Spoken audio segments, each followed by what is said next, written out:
एक पेंडू नाकाम सा शायर होता है। वो जाता है चौधरी साहब के पास और कहता है, चौधरी साहब जब भी कोई शेर आता है मैं भागा भागा आपके पास चला आता हूँ।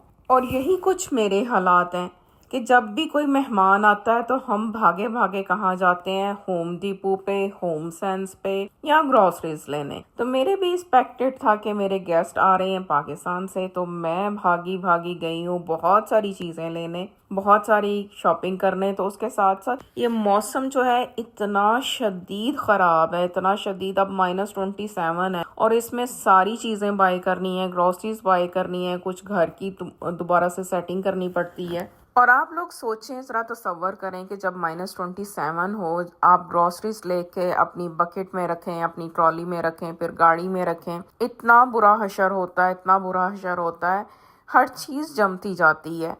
मुझे ये स्नो स्टॉर्म के व्लॉग पे किसी ने इतना लंबा चौड़ा एक ख़त लिखा, वो कमेंट नहीं, मैं उसको कहूँगी एक ख़त था कि आप लोग नाशुक्री करते हो, पाकिस्तान में ये हालात हैं, बिजली नहीं है, खाने को नहीं है, पे नहीं है।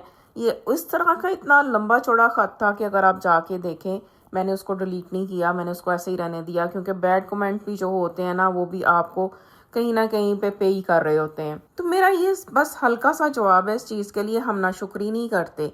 ये लाइफस्टाइल व्लॉग होते हैं, हम अपनी लाइफ दिखाते हैं, अपनी एफर्ट दिखाते हैं, अपनी मुश्किलात दिखाते हैं, और हम ये जानते हैं कि आप लोग भी मुश्किल में हैं। और यही सिर्फ हम दिखाना चाहते हैं कि हर जगह पे लाइफ बेड ऑफ रोजेस नहीं है, फूलों की सेज नहीं है। वहाँ पे हर जगह की अपने चैलेंजेस होते हैं, अपनी मुश्किलात होती हैं।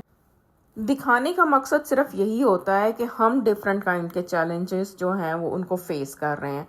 अभी रिसेंटली जैसे एक किसी ने कमेंट दिया कि आपके यहाँ क्या रोज स्नो होती है, रोज स्नो साफ़ करते हैं। तो मेरा ये जवाब है कि देखें, हमारे यहाँ तो तकरीबन वाकई ही रोज स्नो होती है। और ये जो ऊपर नीचे स्नो के स्टॉर्म आते हैं, ये मेल्ट होती नहीं है, ये यहीं पड़ी है, इसी तरह से वहाँ पे ढेरियाँ पड़ी हुई हैं।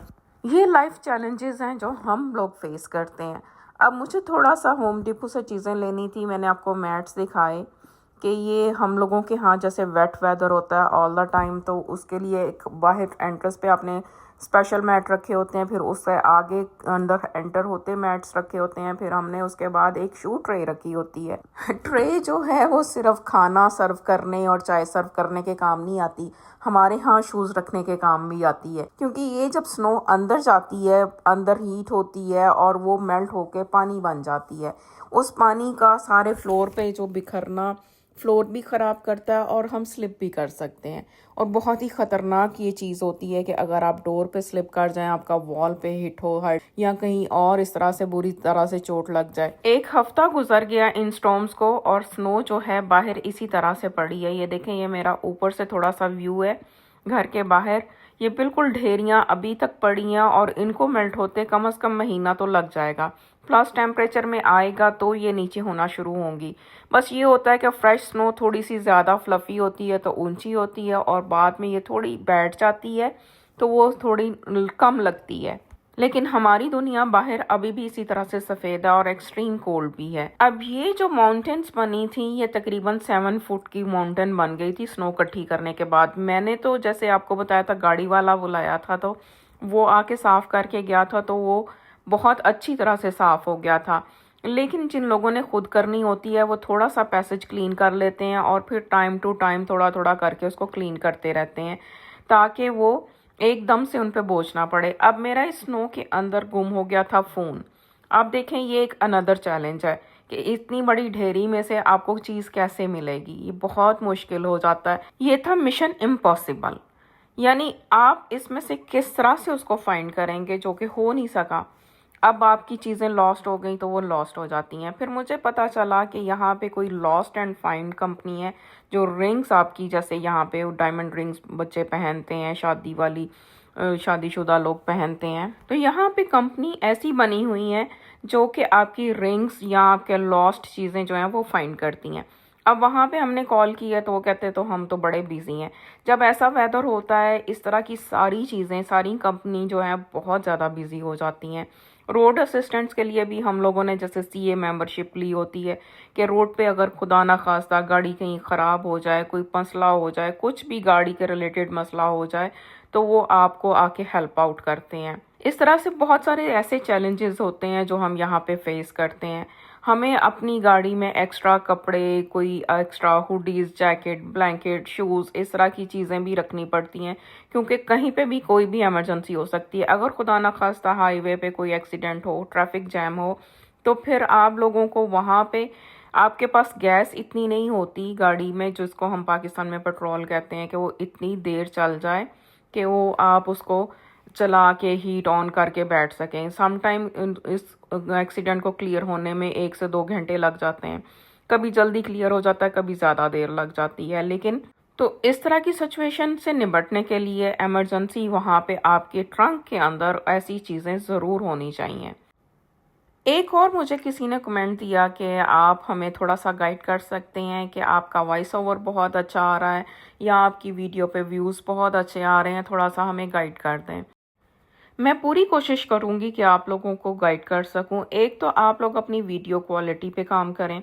मैंने अभी रिसेंटली अपनी देवरानी को भी जो है ना, मैं उसको 2 साल से उसको कह रही थी कि तुम चैनल बनाओ, लेकिन वो लेज़ी हो रही थी। लेकिन फिर मैंने उसकी एक वीडियो आप लोगों के साथ शेयर की जिसमें उसने कबाब बनाए थे स्नो में, और मैंने आप लोगों के साथ शेयर की थी कि ये वो दावत है जो वर्चुअल मुझे आई थी और मैंने सिर्फ वीडियोस में ही खाई और देखी है और आप लोगों के साथ शेयर की है। उसके बाद उसको शौक आया कि मैं करूं, तो मैं उसको गाइड कर रही हूँ कि किस तरह से वीडियो बनानी है, किस तरह से वॉइस ओवर करना है, थंबनेल बनाना है, और अल्हम्दुलिल्लाह वो बहुत जल्दी सीखती जा रही है। तो उसको मैंने ये कहा था कि तुम साइलेंट व्लॉग बनाओ, क्योंकि जब हम बात करते हैं हमें बहुत सारे कंटेंट फाइंड करने पड़ते हैं कि क्या बोलना है, क्या करना है, फिर उसके बाद उसको इंटरेस्टिंग बनाना होता है। लेकिन लाइफस्टाइल में तो ये होता है कि आप साइलेंट व्लॉग बनाते हैं तो आपको गोरे भी देखते हैं और देसी भी देखते हैं, जबकि हम जब बोलते हैं तो सिर्फ देसी देखते हैं। लेकिन इसका ये मतलब नहीं है कि हम लोग नाकाम जाएंगे। बस आप लोग जब वॉइस ओवर करते हैं ना, मैंने बहुत सारे व्लॉग्स में देखा है, जब आप वॉइस ओवर करते हैं तो आप उसको कट नहीं करते। जैसे मैं कैपकट से यूज़ करती हूँ, या फिर मैं यूट्यूब क्रिएट पे यूज़ करती हूँ, या फिर मैं आई मूवी से देखती हूँ। लेकिन मुझे सबसे आसान लगता है कि कैपकट पे बहुत आसान एडिटिंग होती है। जब हम उसको वॉइस ओवर करते हैं तो उसके अंदर एक गैप होता है, ऐसे हम सांस लेते हैं, कुछ कुछ आवाज़ें और तरह की आती हैं, जैसे हम ऐसे कर रहे होते हैं। तो इन सब आवाज़ों को आपने कट करके उसको जॉइंट करना है, ताकि सुनने वाले को जो है वो आपकी आवाज़ में इस तरह की कोई भी चीज़ें ना सुनने में आए। ये आवाज़ें सुनने वाले को अच्छी नहीं लगती। इस तरह से हमारी वीडियो की क्वालिटी भी थोड़ी सी जो है उसको बेटर करना होता है। मैं भी शुरू शुरू में, मुझे याद है, कोशिश करती थी कि मेरे कोई बेपर्दगी ना हो, या मुझे इधर उधर साइडों पे कोई चीज़ ना दिखानी पड़े, तो मैं हंडिया के ऊपर कैमरा फिट करती थी, प्लेट के ऊपर करती थी। कभी प्लेट पूरी आई, कभी नहीं आई। तो ऐसा बिल्कुल नहीं करना। आप प्लेट को पूरा लेके आए। आपका काउंटर कहीं से नजर आता है, अच्छा है, बुरा है, गंदा है, आपका किचन बहुत प्यारा है या नहीं प्यारा।